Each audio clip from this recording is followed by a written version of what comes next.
أعوذ بالله من الشيطان الرجيم بسم الله الرحمن الرحيم يا أيها المدثر قم فأنذر وربك فكبر وثيابك فطهر والرجز فاهجر ولا تمنن تستكثر وَلِرَبِّكَ فَاصْبِرْ۔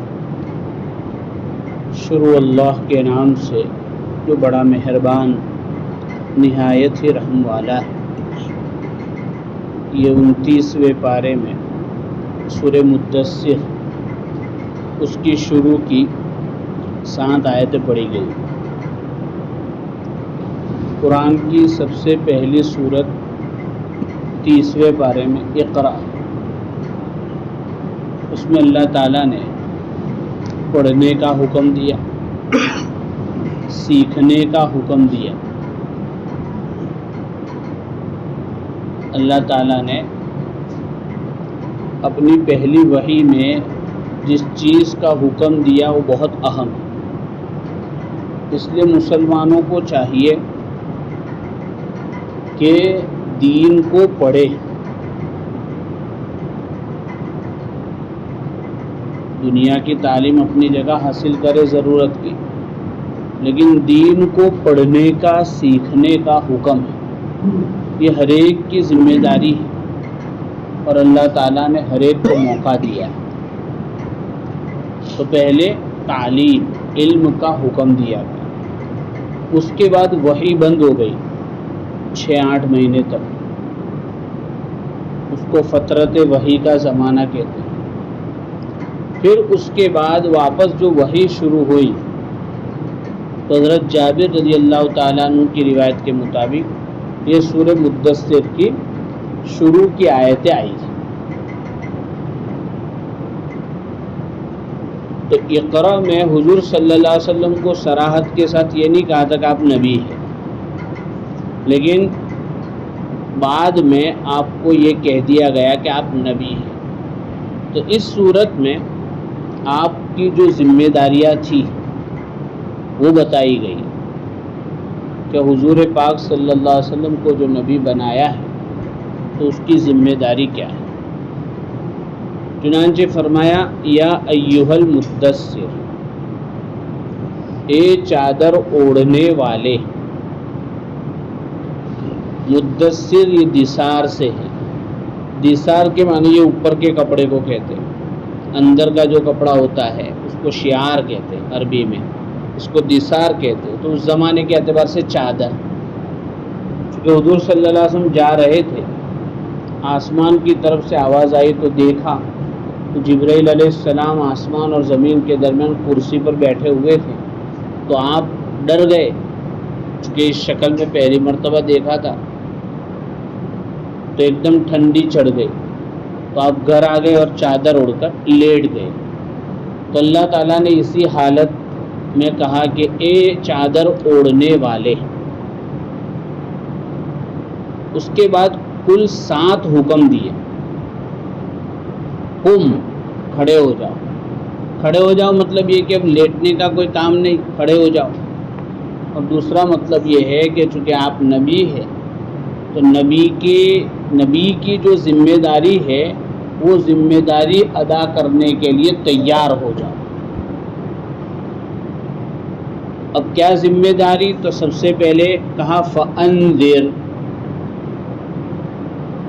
کہ جو لوگ خدا کو نہیں مانتے ہیں ان کو اچھے انداز میں متنبع کرو، آگاہ کرو، باخبر کرو، الرٹ کرو ان کو، کیونکہ اس وقت اکثریت یہی تھی۔ حضور صلی اللہ علیہ وسلم کے نبی بننے کے بعد شروع میں تو 2-4 آدمی مسلمان ہوئے تو بھی گھر گھر کے تھے، اکثریت وہ تھی جو ایمان نہیں لائی تھی۔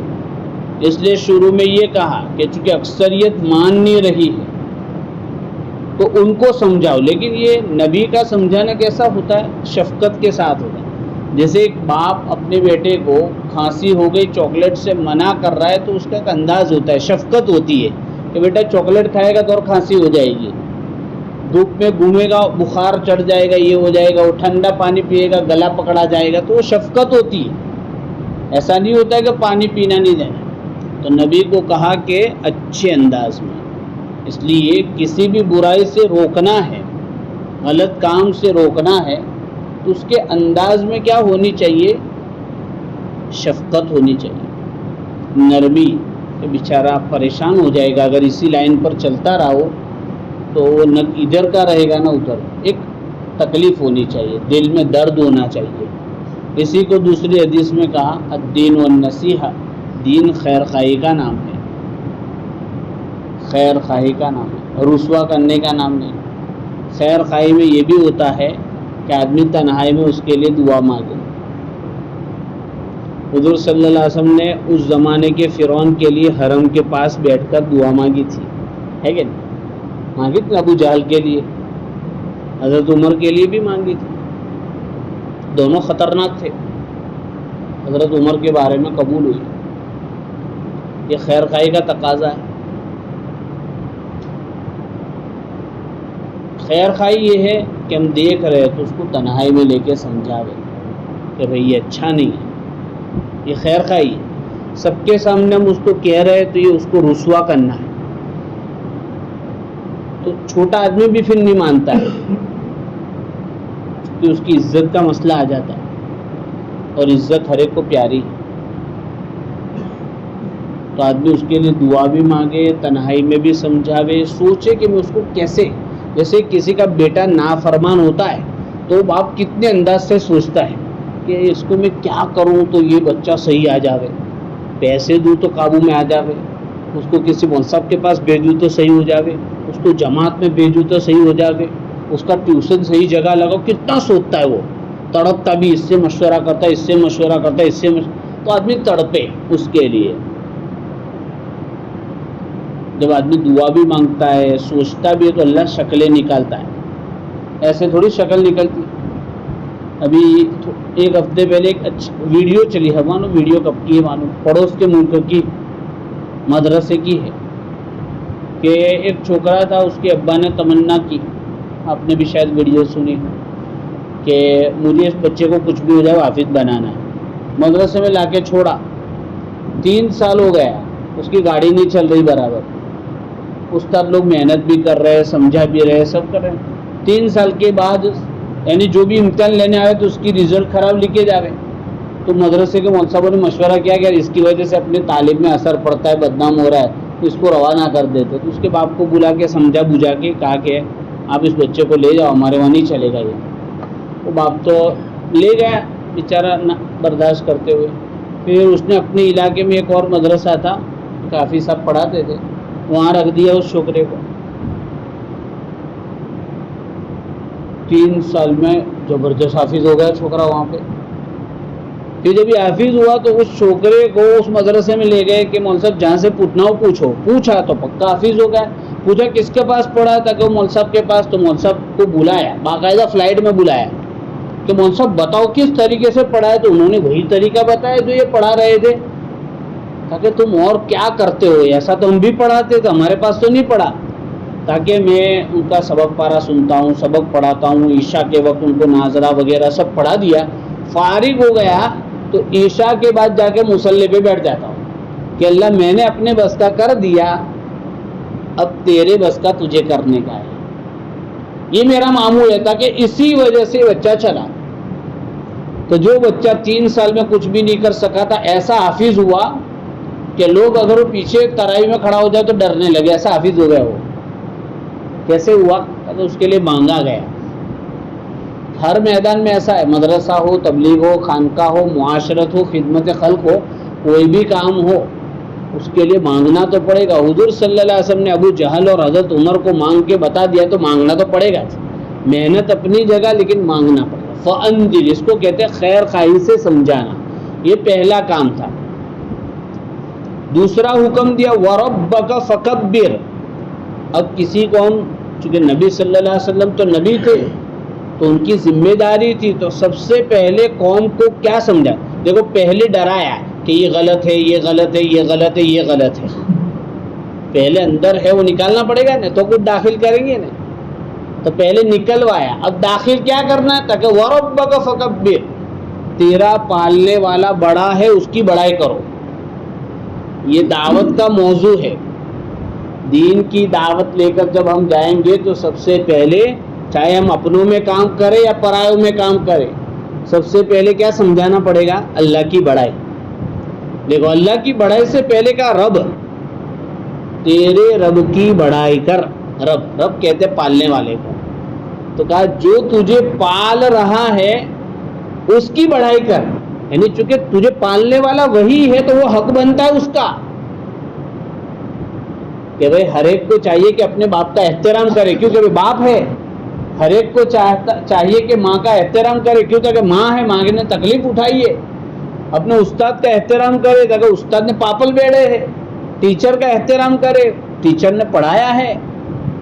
تو ایسے رب کہ بھائی پال رہا ہے، وہ چھوٹے سے بڑا کر رہا ہے، کھلا رہا ہے، پلا رہا ہے، سلا رہا ہے، اٹھا رہا ہے، جگا رہا ہے، صحت دے رہا ہے، تندرستی دے رہا ہے، اسباب دے رہا ہے۔ رب کے معنی یہی ہوتا ہے، پالنے والا، پالن ہار۔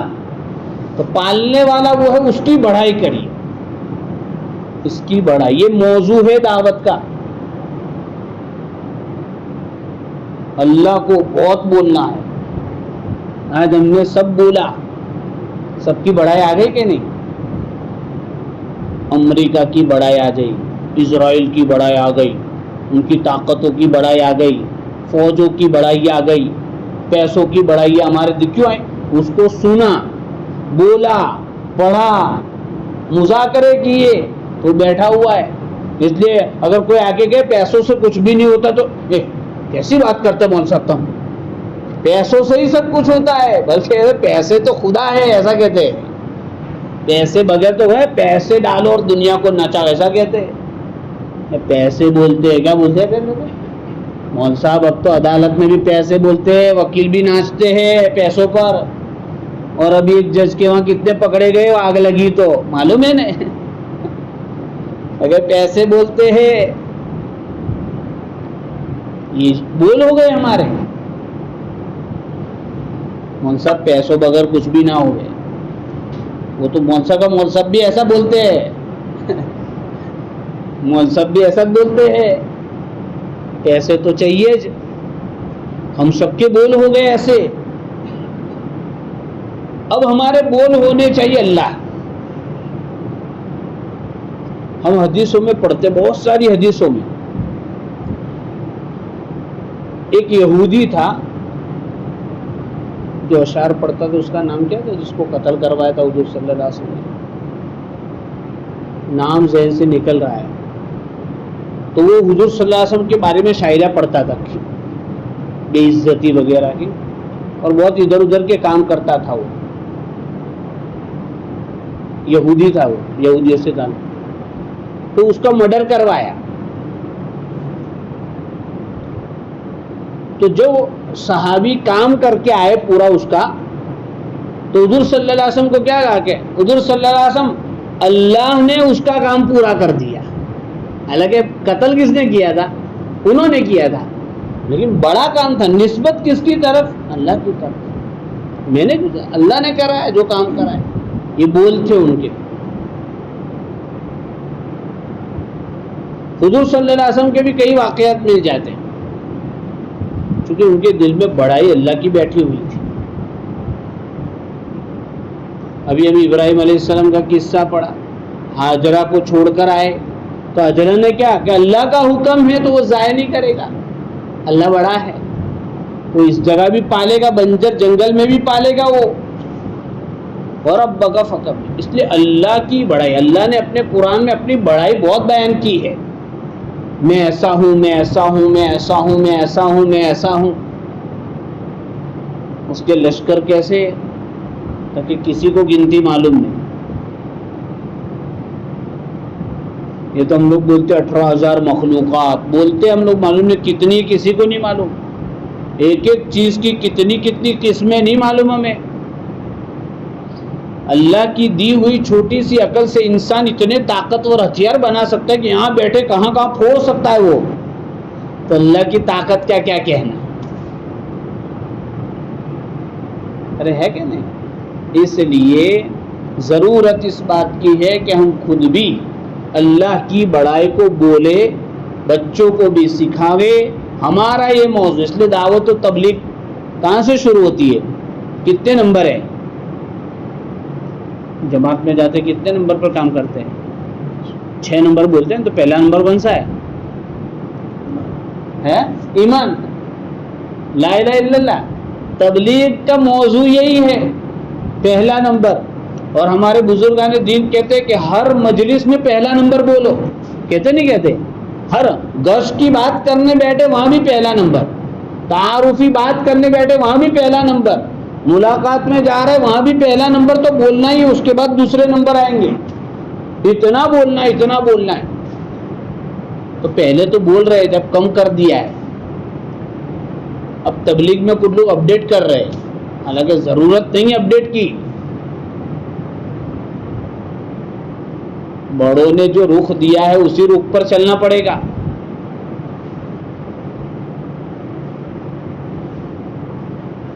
پہلا نمبر واقعات بولنے، اس اللہ کی بڑائی بولنی. وَرَبَّكَ فَكَبِّرْ، اللہ کی بڑائی یہ موضوع ہے. اس کے بعد بہت بول سکتے وَرَبَّكَ فَكَبِّرْ میں، لیکن بس اتنا ہی کیا ہے؟ اللہ کی بڑائی خود کے دل میں بھی بٹھانی ہے.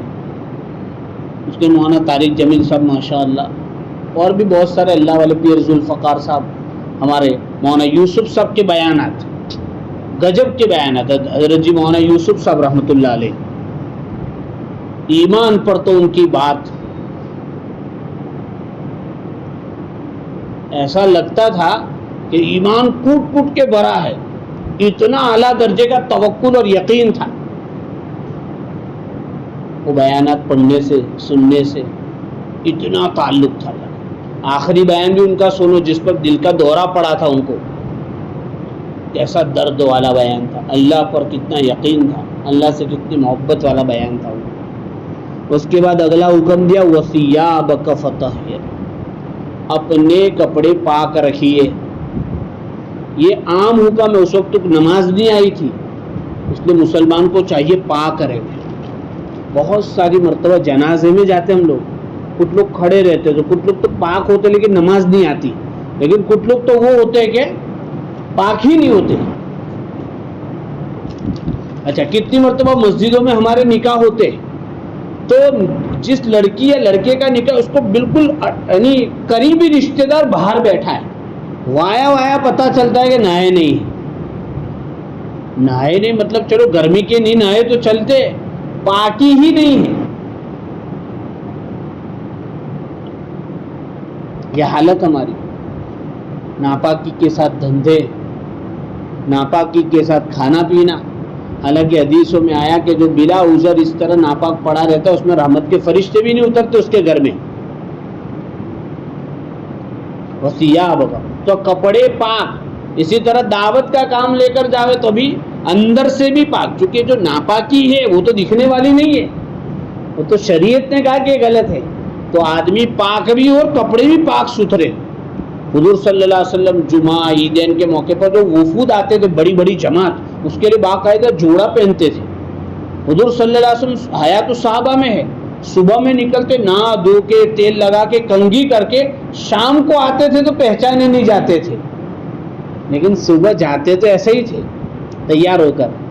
لہذا میلے کپڑے ہو، داڑھی میں کنگھی نہ ہو، ٹوپی معلوم نہیں کہاں جا رہی ہو، اور ایسے ہی تبلیغ ہمارا حلیہ بھی بتا رہا ہو کہ ہم کس دین کی تبلیغ کرنے آئے،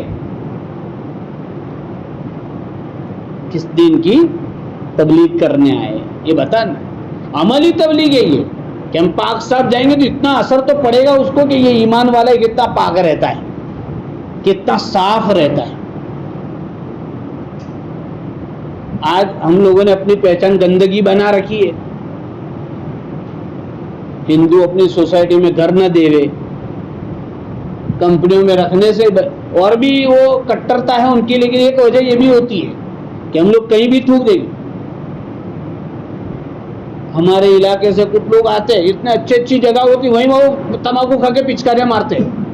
وہ دھونے سے بھی جاتا نہیں، ان کو کہنا پڑتا ہے کہ کوئی ڈبہ لے کے آؤ.